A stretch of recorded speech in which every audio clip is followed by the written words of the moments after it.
The impact of philanthropy in Northern Ireland has been great. Over the years of the violent conflict and also coming out of the conflict, during the years of violence, philanthropy was there in terms of helping local communities who were most affected by the troubles, by the deaths and destruction, but also by poverty, to actually come together in community groups.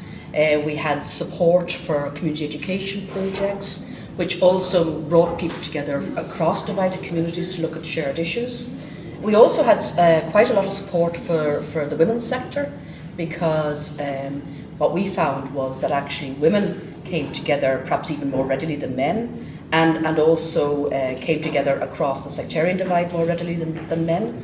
And then as we moved towards a situation where there was the potential for political negotiation, philanthropy stepped up to the mark in terms of making money available for things like sort of citizens' inquiries into the possibilities for change, but also actually bringing in people from other conflict societies, from South Africa, from Middle East, from Central America, to share their experience. And that was crucial, because here the society was so divided that people might talk to each other, but they didn't actually hear what each other were saying.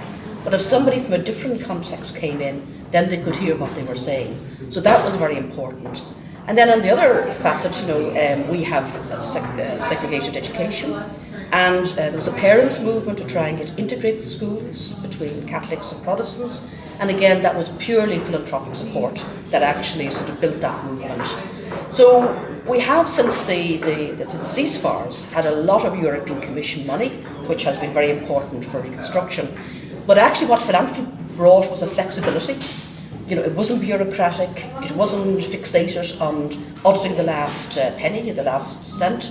And you do need the flexibility and the ability to look at niches to move forward in a conflict situation. Philanthropy, I think, has that flexibility. I mean, the best type of philanthropy.